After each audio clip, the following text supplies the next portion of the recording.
I never felt the weight of 25 years until the Saturday my older brother Mason decided to parade it before 200 people. To him, it was just another performance.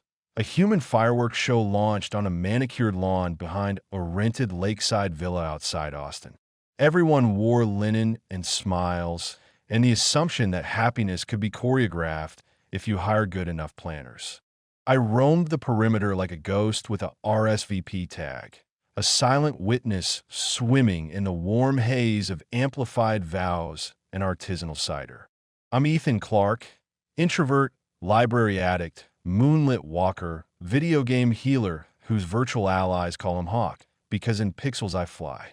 In poultry flesh, however, I rarely leave the ground. Dad was convinced I'd one day argue constitutional law before the Supreme Court. Mom dreamed I'd at least anchor the neighborhood softball team. Instead, I anchored nothing but my own nerves, sinking deeper whenever relatives asked why I never brought a date. The ceremony began precisely at 4, because Mason's calendar said golden hour would bless every photo.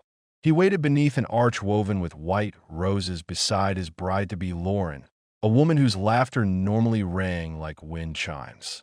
I expected to hear those chimes all afternoon. I expected predictable speeches about destiny and chemistry and forever. I did not expect dynamite. We reached the toast portion after Mason's college roommate compared marriage to climbing half-frozen cliffs. When the MC passed the microphone to Mason, he cleared his throat like an actor testing acoustics.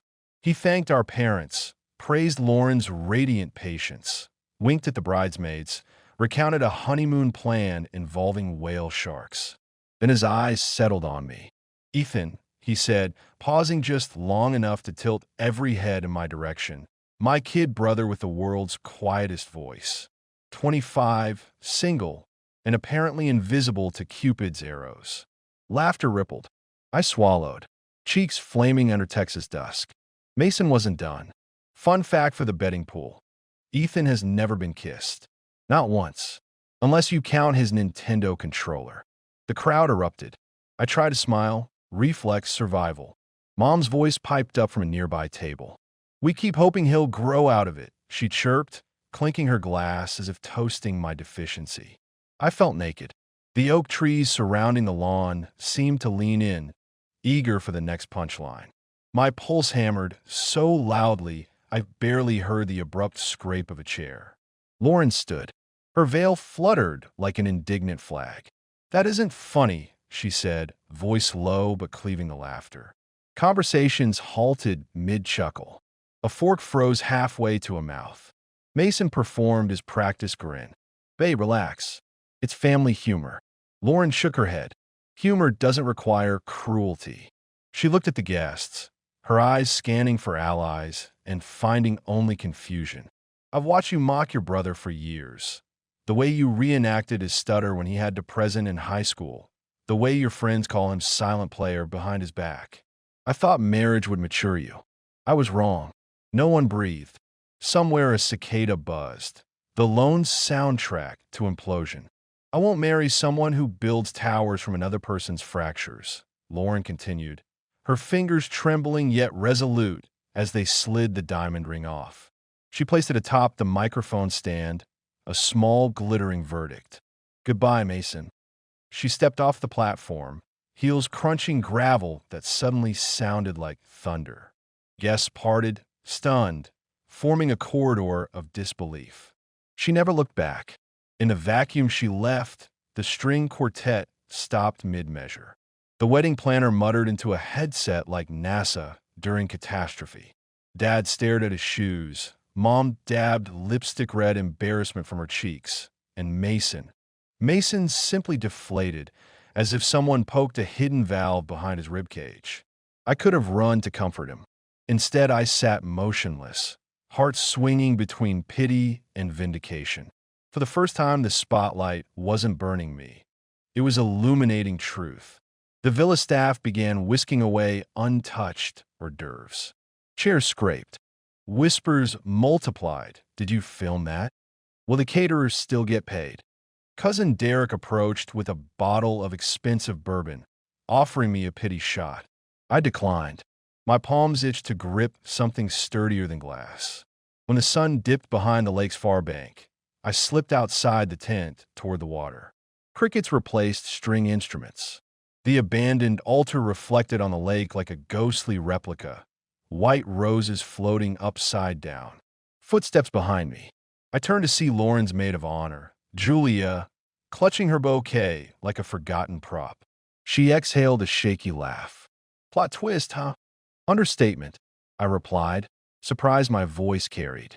We walked along the dock, wood planks groaning beneath tuxedo shoes and satin heels. Julia confessed she once dated Mason's teammate and had witnessed similar humiliations delivered to others. But today felt different, she said. Today someone finally called cut. A meteor streaked across the sky, leaving a neon scar above the horizon. Julia pointed. Make a wish. I never believed in wishing on dying stones, yet words formed anyway. I wish to be seen, not examined. I wish for kindness to be louder than cruelty. We reached the end of the dock where lanterns floated in mason jars. Julia pulled out her phone and cued a soft indie track, letting it drift over the water. Without speaking, she offered her hand. My chest tightened. I accepted. We swayed, two silhouettes framed by moonlight and the laughter of far-off loons. I'd never danced with anyone outside a wedding video game. My steps were clumsy, but Julia followed my falter like a fluent partner reading subtitles. The night air smelled of cedar and canceled expectations. Somewhere behind us, Mason was likely drowning in apologies or excuses. My empathy flickered, but I let the wind carry it away. When the music ended, Julia squeezed my hand. You're not invisible, Ethan. You just need the right lens. She leaned in, pausing inches from my face. Invitation, acceptance, or both. My heart scaffolded courage, plank by trembling plank. Our lips met, brief and tentative. Yet it felt less like a first kiss and more like punctuation to a sentence I'd been composing in silence for years. We lingered, shaking from the enormity of a small gesture. Waves lapped wood. In the distance, rental cars ignited red taillight comets down the driveway. The wedding had dissolved into history's strangest reunion. Julia laughed softly. Guess the prophecy's broken. I managed to grin. Guess so. We sat on the edge of the dock, shoes grazing black water. She told me about her art therapy degree, about using paint with combat veterans who couldn't form words. I told her about coding narratives into indie games that only 20 strangers had downloaded. She said that sounded like healing work too. Our conversation wandered through abandoned orchards of shared insecurities and found ripe understanding. Midnight passed. Lanterns dimmed until only stars wrote light across the water. Julia walked me back toward the villa, but I paused at the property gate. I wasn't ready to step inside echoing halls of regret. I'm going to keep walking, I said. She nodded. May I join, or is this a solo level? Cool, Ian Silv. We left the estate grounds, following a gravel road bordered by tall grass, whispering secrets. Coyotes yipped somewhere unseen. The night grew cooler, but conversation kept us warm. We spoke about fear, her fear of becoming her mother, my fear of never matching. We spoke about favorite sentences, about the shivering beauty of lonely pianos, about whether constellations were cosmic graffiti. At a clearing, we found an abandoned wooden lookout tower, relic of some summer camp shuttered decades ago. The ladder rungs flaked rust, yet we climbed. At the top, a panorama unfolded. Moonlit lake, empty gazebo, flicker of paparazzi lightning as someone contested the security deposit. From that height, the chaos looked small, almost organized like spilled confetti. Julia broke the silence. Did you ever imagine tonight ending like this? Honestly, I imagined ending in my car, power scrolling sarcastic tweets. She laughed. You can still write one. Too busy living a thread. Wind tousled her hair. She closed her eyes, breathing deep as if storing the scene in her lungs. Don't let them shrink you again, Ethan. I promised nothing but tried to imprint the moment. The scent of juniper, the way distant generators hummed, the throb of possibility. We eventually climbed down, feet aching yet unwilling to return. At the road Ford Julia's rideshare pulled up. She scribbled her number on my wrist with eyeliner because no one had a pen. Text me when you get home safe. She kissed the smudged digits, sealing ink to skin. The car swallowed her silhouette, taillights dissolving into mural black. I remained under a street lamp buzzing with moths. For the first time, I didn't feel tethered to absence. I began walking again, not toward a destination, but through each unfolding minute. I replayed the dock kiss, the tower view, Lauren's ring clinking like a gavel. The world felt recalibrated, margins widened. Hours later, peach glimmer leaked into the sky. Birds rehearsed sunrise hymns. I crossed a pedestrian bridge where graffiti read "Speak or Drown." I whispered, "I'm learning," and kept moving. At dawn, I reached downtown, coffee shops yawning open. I entered one, ordered tea, and found a window seat. I opened my laptop, intending to write. The screen reflected a face blinking with new electricity. I wrote the first line of a story. A man measured himself by silence until silence became too small. Behind me, someone tapped my shoulder. It was the barista offering an extra croissant some customer never claimed. Surprise kindness, casual and ordinary, yet I felt tears nudge. Saying thank you felt easier than ever. When my phone finally buzzed, it was a text from Mason. "Sorry. Can we talk?" I stared at the words, fingers hovering. I typed, "Yes, but not now." I pressed send, feeling the puzzle shift into future tense. I finished my tea, stepped outside, and let morning spin its gold around me. I was alone, yet not lonely. I recognized the difference like the shift between shadow and shade. I started walking again, eager for the path where one becomes the other. I walked 15 blocks before remembering the croissant was still in my pocket, slightly flattened, buttery aroma trailing behind me like an apology for the chaos calories bring. I ate it while leaning against a mural of a blue heron that someone had painted on brick, crumbs falling onto painted feathers. A notification thundered through my phone's haptic drums. A message from Julia. Just a picture of dawn streaking violet over the airport runway and the caption still glowing. My thumbs felt too clumsy to reply, so I let the image settle like sediment of possibility.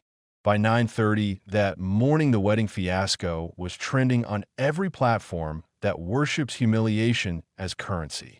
Someone had recorded Mason's speech and Lauren's departure. The clip now wore the crown of virality. Hashtag runaway bride done right. Comment warriors took sides, each convinced they alone possessed the sword of truth. Some applauded Lauren's courage. Some trashed the incel brother. Others berated Mason for bro-toxicity. News sites began emailing me requests for comment. I turned the phone over, screen down, and pressed both palms against the mural's brick, grounding myself in rough stability. I decided to vanish into the library, cathedral of hush where algorithms fear to tread. The marble steps were cool beneath sunlight. I sat on them to breathe the dust-in paper perfume that seeped from heavy wooden doors. Inside, I navigated through labyrinth shelves until I reached an alcove where faux Tiffany lamps cast honey pools onto oak tables. My favorite librarian, Mrs. Delgado, spotted me and smiled with conspiratorial warmth. She slid a new arrival across the counter, a collection of essays titled Louder Than Laughter. Perfect irony. I settled into a leather chair, opened the book, and promptly failed to read any sentence. My thoughts were restless deer, eyes wide, darting from memory to forecast. What would Mason do now? Would Lauren's stand last beyond sunrise? Could a public shaming ignite private growth? I closed my eyes, letting library air soothe like a lullaby. It failed. Mason's name kept punching through the silence. I wrote him another text. Where are you? He responded an hour later with coordinates, as if he were dropping loot in an RPG. The pin spot lay back at the villa lakeside. I stared at the blue dot pulsing like a hurt animal. I had promised not now, yet something tugged me back. When I arrived, the grounds were in triage. Florists dismantled archways, caterers loaded trays of untouched crab cakes into vans, and Mason sat alone on a folding chair at the edge of the dock where Julia and I had danced. His tux jacket was gone. Bow tie hung undone like a limb question mark. The microphone stand remained, ring perched atop like a crown on the wrong head. I approached quietly. He heard gravel shift and glanced up. His eyes were red nubs of charcoal. For a moment, we were kids again in the backyard after he broke Mom's vase and tried to blame me. That same look of guilt dressed as bravado stripped away. He spoke first. I deserved every bit of that, didn't I? I shrugged, feeling empathy battle anger. Deserves complicated. He sighed. I kept thinking humor could glue over everything. He rubbed his face. It's what Dad does. Roast anyone so nobody roasts you first. We sat in silence, wind ruffling the water skin. I noticed a bruise blooming on his knuckles, purple as twilight. The gazebo post, he muttered. It didn't forgive me either. I laughed, softly, not derisively. Posts are stubborn. He laughed too, brief spark. Then throat trembled. I hurt you, Ethan. I thought teasing made me look confident, but it just made me look scared. His shoulders collapsed inward. I am scared. Career's stalling, debt's piling. I thought if I looked superior to someone, anyone, maybe people wouldn't notice how hollow I feel. Mason nodded. I want to apologize publicly. Say something online. Maybe start with Lauren privately, I suggested. Then let actions talk louder. He pulled out phone, thumb hovering. She blocked me. He managed a brittle smile. You'll help me? I considered. The little brother inside craved vengeance, but the larger self glimpsed a chance to reroute history. I'll proofread. We spent 2 hours drafting a letter. He typed while I paced, feeding lines like oxygen. We wrote about systems of cruelty, about spectatorship, about wanting to become safe to love. We deleted jokes, sharpened verbs, and trimmed any whiff of PR spin. He hit send with a shudder. While we waited, we cleaned the dock, folding chairs, stray programs, a spilled champagne bottle lodge between planks. It felt ritualistic, turning chaos into order inch by inch. As we worked, I told him about Julia. His eyebrows shot up. First kiss, huh? He caught himself, horror grazing features. Saw the... I chuckled. It's okay. It was good. Sunlight fell into late afternoon amber when Mason's phone chimed. Lauren's reply. He scanned it, swallowing hard, then handed me the phone. She had thanked him for honesty, said she needed space, but was glad he saw the mirror.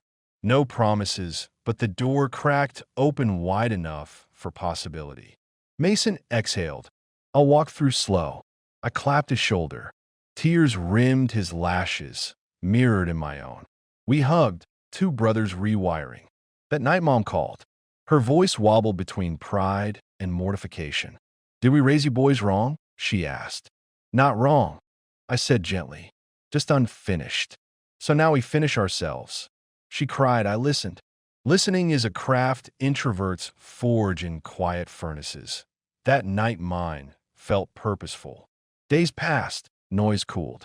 Mason checked into therapy. Lauren traveled to Santa Fe to paint desert horizons. Julia and I messaged daily. She sent pictures of therapy murals blooming on hospital walls. I sent alpha builds of a game I began coding called Docklight. The protagonist is a firefly escaping jars.